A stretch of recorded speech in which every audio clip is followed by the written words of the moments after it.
So I've heard, whether it's a rumor or it's official, I don't know.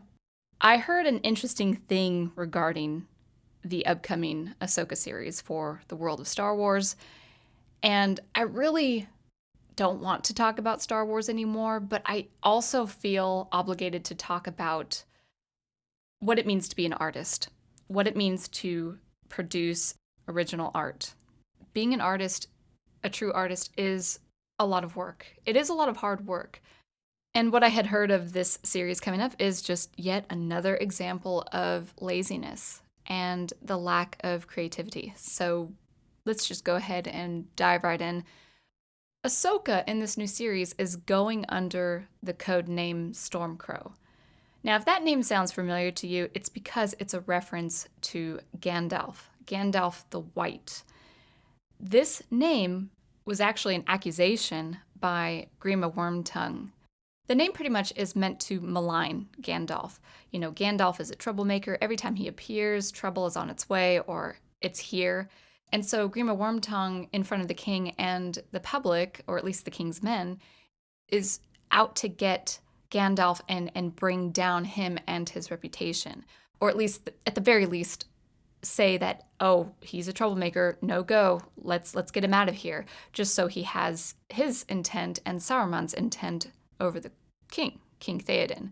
So it's not a nice name, it's a rather stigmatizing name, but it is a name for Gandalf nonetheless. And I actually like it because Gandalf in his action proves time and time again that even though he comes with bad tidings, he also comes with help. He is always a helper. He is not abandoning the world of men.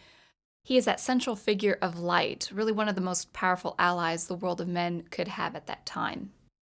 But this name transferred over to Ahsoka's code name really sets me on edge.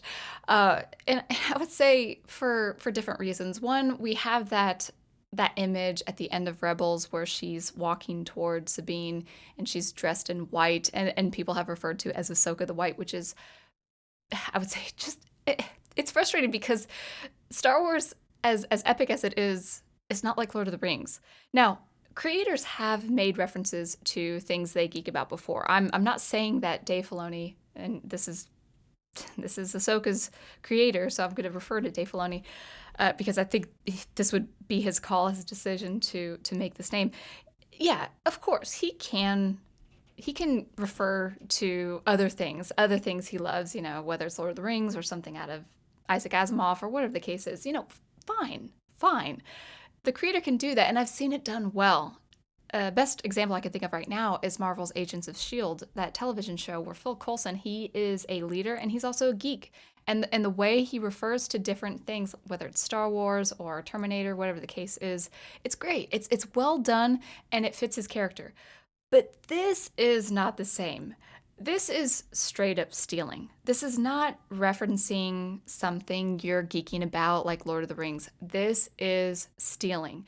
What Dave Filoni should do is, rather than use the code name Stormcrow, he should actually use that Stormcrow as a mode of inspiration and say, okay, what can I find that is similar to that name? So using the name Storm, okay, what's another word for storm?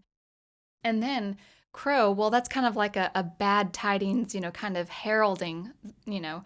A crow it could be seen as a messenger, as a communicator, maybe as an emissary of some kind. But crow is, you know, black, it's dark. They usually have a kind of foreboding attached to them. So have something like that. So find a similar word to storm and then another word for crow.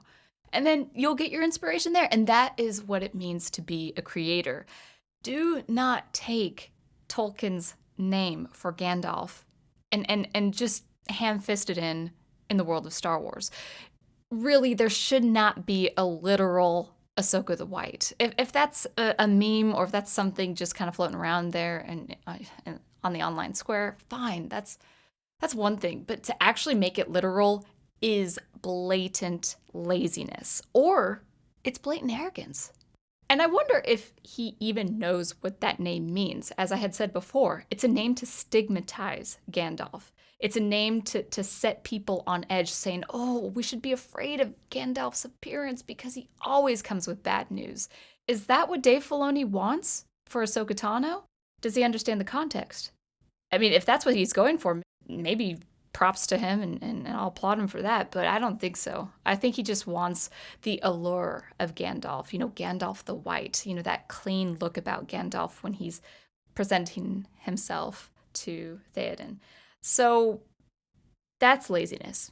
The very simple act of just taking a name from some other character of some other franchise and then sticking it to Ahsoka just for kicks. I won't go as far as calling Dave Filoni a fraud, but he is a salesman. He's kind of like trying to put Ahsoka in places where she does not fit.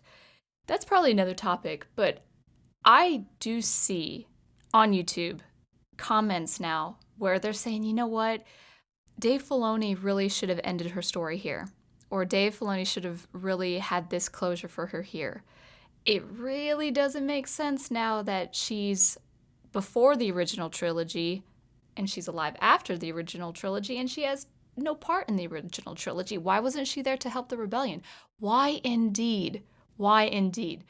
If she's such a noble, heroic character, why wouldn't she have been with the rebellion? Why wouldn't she have been with Princess Leia? And maybe they're going to try to explain that in this series. It's not going to make sense. It's going to be contrived just like the Siege of Mandalore was contrived. So I just want to call out Dave Filoni. And if I'm wrong about this, then I will apologize. But I still would call him out on his terrible writing, especially with the Siege of Mandalore.